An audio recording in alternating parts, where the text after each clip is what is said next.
find his flop check call. His turn check call is really, really atrocious when it's for like 80% of his stack. So bad.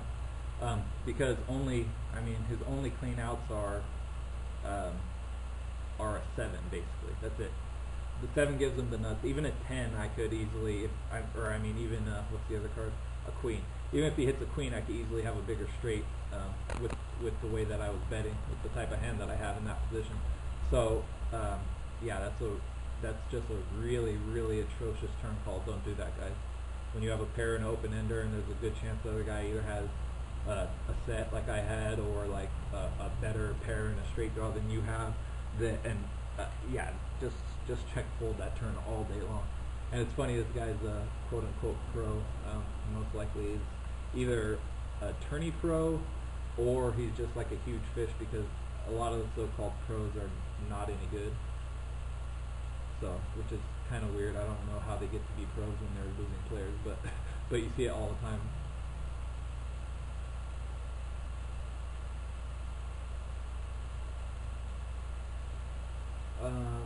Yeah, I'm actually curious, so I'm just going to search a guy.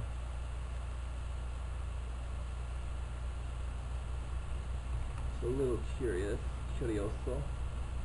Let's see, I'll probably be calling this a video shortly, 30 minutes, yeah. Probably call it a video here in a minute. It's been pretty good, and we've gotten some interesting situations, big pots anyways. Not too many real interesting situations, actually, yeah. Yeah, see, here's his poker graph. So this guy's a pro, so I don't understand that at all. Actually, let me check his OPR though. Maybe he's a OPR, a tourney pro. Here we got an open ender and a pair. We'll at least call. If he checks, we'll bet. And he gives it up. I'm going to check his tourney stat and make a note on him. PLO, cash, fish, card. We'll just complete this if that guy completes, yeah. We got a suited king and some 9, so we got some ways to make the nuts. Pretty bad flops, we can give it up. What's the result signs? Yes, no result. Just check this. Well, I'm gonna do what his OPR results are in a second. Here, probably gonna play this. Okay, this guy with only 30 big blinds, just open limps. He's been playing pretty tight though, so and we're out of position. We'll just be completing this hand. Come on, search the guy's OPR for goodness sake. Okay, let's complete. OPR, he is a 10% winner at the $70 level, which is not really that impressive. So yeah, I have no idea how some of these pros become pros, because they're often very mediocre or very bad. We hit a queen high flush, and some chance he's got a straight. I'm just gonna check. Okay. It's more likely he has a straight than a full house here, so I'm just going to bet for value and see if he calls. And he just gave up. That's a weird spot to bet for value, because there's just very little a worse hand can call with. So I'm not too sure about that. But yeah, open this on the button here. Here we're up against a loose passive station fish, and we flop 3 6s, and he's called on the flop, where it's going to barrel again on the turn because he calls flop all the time. And he could have a 6. Okay. Hopefully he's got 6-9 or something. He could be slow playing like 9's full or something like that, but I think it's unlikely. I think it's more likely he's got a 6 of some sort. I just want to bet for value.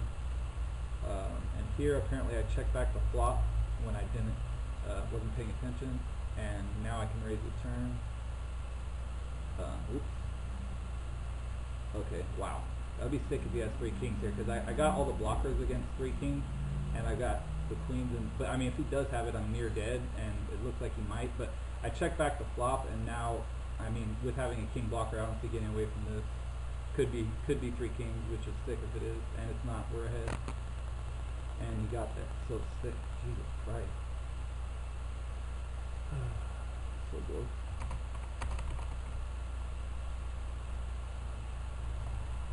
play that so bad.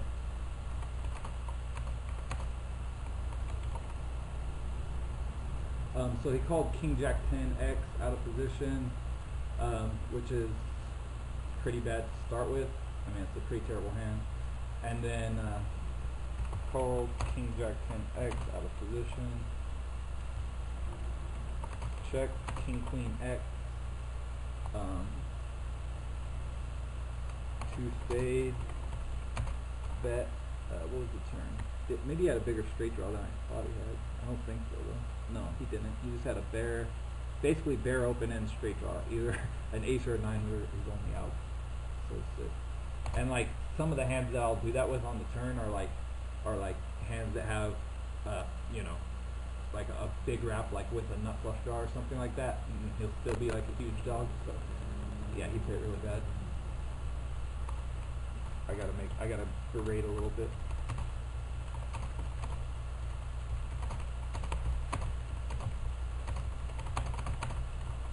I mean, that was just sick.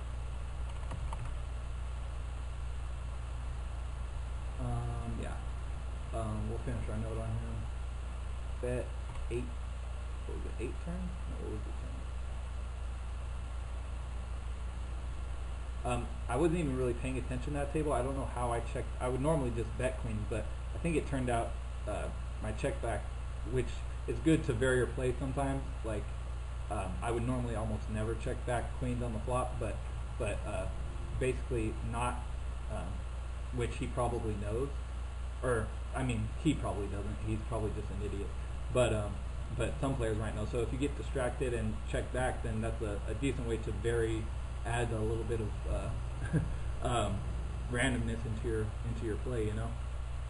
Because I almost never would check back there with a set. So then now when I raise the turn, he's like, oh, he can't have a set, so I have top pair and open ender. I'll get it in, which is still like really atrocious. His hand is just so bad there. Like he'll always be drawing at best to like an ace or a nine, at best, and then sometimes if I have a flush draw to go with whatever my hand is, then he could have as little as 6 outs, you know. So I mean, it's just really atrocious. So sick.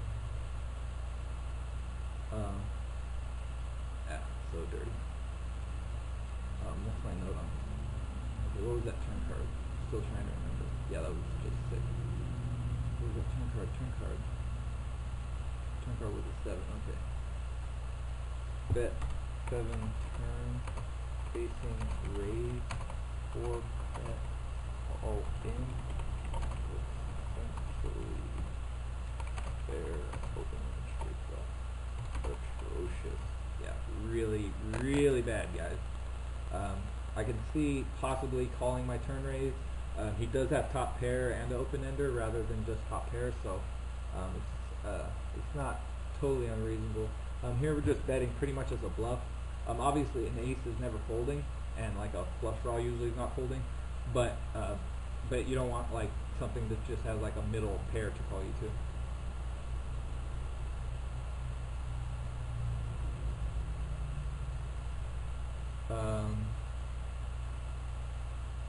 Yeah, just check this down.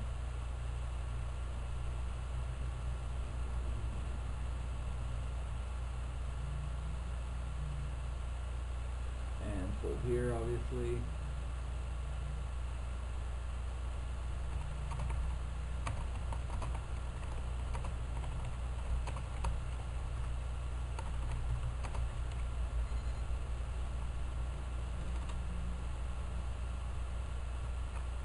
Alright, we'll call here.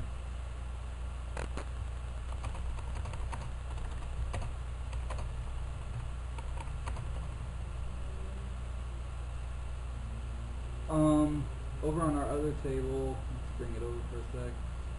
I turned a set against the bad player. I'm just going to bet.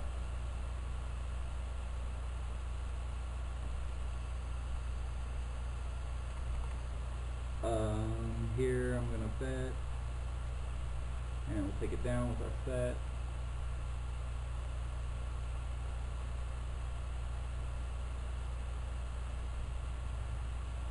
Here obviously we'll be raising over the limper.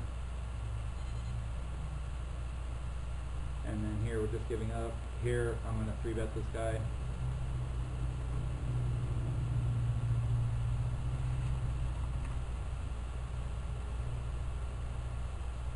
It'd be pretty gross if we get 4-bet here.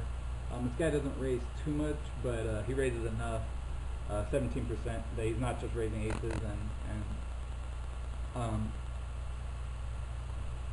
yeah, pretty gross. But because we're 3 ways, I'm just going to get it in here and see how we do. Because I cover this guy, so I'm a favorite in the side pot against him a lot of the time. He's got a rundown. We need a king or a 9, basically. Our 9's tainted now. Oh, that's a good card for our side pot. Yeah, side pot's good. We'll take the side pot anyways. Tiny side pot, though, bigger than that. Yeah, so that was gross.